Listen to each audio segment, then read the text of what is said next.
On occasion of the recent world record by Patrick Pons, I think it is safe to ask the question how much farther we can go, both time wise and hardware wise. This is exactly the question I'm going to ask in this episode of Cube Talk. Hey guys, this is BlackCubing and let's begin.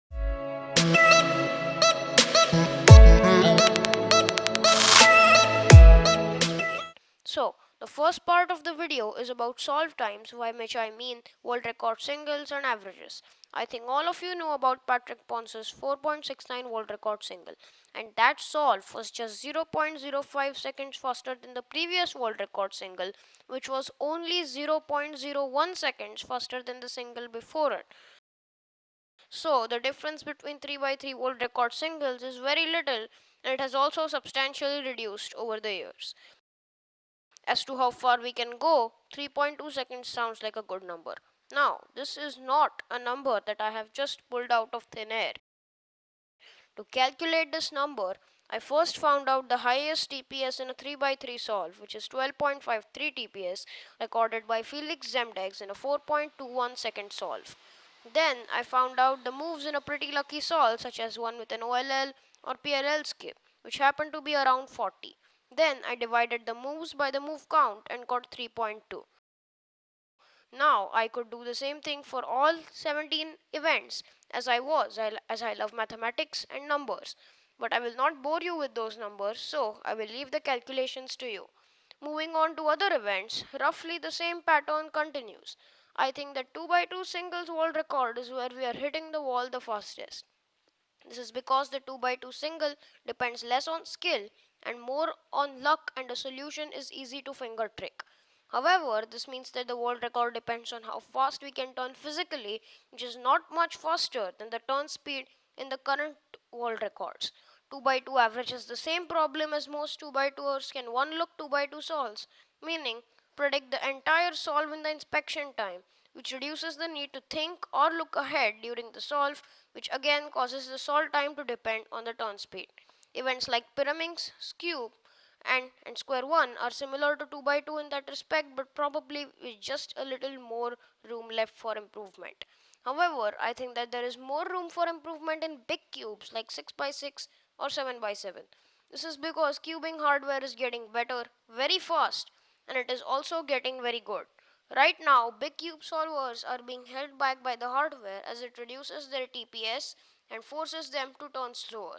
And I don't blame the cube companies either, as big cubes just have so many pieces in them that it is hard to prevent lockups and catches. However, companies like Yushin and Shi are innovating and making better and better puzzles. With one handed, I think Felix's 6-second one handed solve is going to remain a world record for years to come, as people have difficulty getting 6-second solves even at home. The thing about predicting anything about hardware now is it's complicated. This is because we never know when a new revolutionary cube will be released. And also, everyone's idea of a good cube is different. So, the perfect cube would be the one which is the most customizable. The GANS 356 Air does something of the sort with the GES nuts thing. Also, another thing that would be good is a way to prevent corner twists without using squared off corners, because those can cause some catching. The Yushao Pro tries to do that, but I don't know how effective it is, as I don't have one. For me, a perfect 3x3 is one that combines the customizability of the GANS Air, the performance of the walk in terms of speed and tactility, the non-squared off corner design of the Yushao Pro, and magnets to finish it off with some good stability. Whether this perfect cube will be made or not is the real question. I think we are going to get closer and closer to the perfect cube, but I don't think we are going to get there completely. Or there might just be some revolutionary new idea like magnetic cubes that will give us the perfect cube. As to what is physically possible for hardware, I think the sky is the limit until the laws of physics start coming in the way. At some point, friction will hinder the development of a better cube.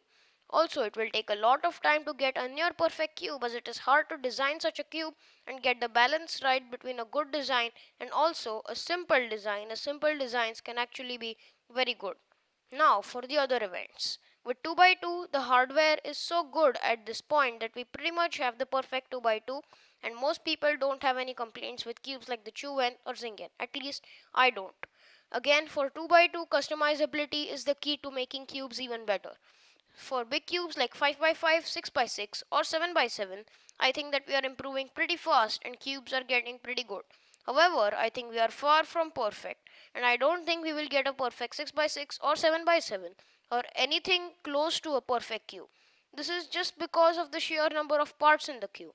As to how far we can go, the cubes will be good enough that most lockups will be eliminated and they will be pretty smooth and fluid, I guess. But I do think that some catches are inevitable.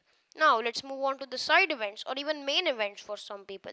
For an event like Pyraminx, the number of pieces in the cube is just so small that we are pretty much at the point to which we can go. The only improvements are improving the stability of the magnetic Pyraminxes and also slowing them down a bit. Square ones are pretty good, but certainly not perfect. However, square ones are getting very good, and I see nothing that can stop us from getting a square one that will have a negligible chance of popping, locking up, or messing up your solve. With cube, it's kind of the same thing as a Pyraminx, and there are some new revolutionary ideas like the concave X-Man Wingy's cube, but I don't think we can move much farther. So, thanks for watching. Please like, comment, and subscribe, and tell me what you think about this topic.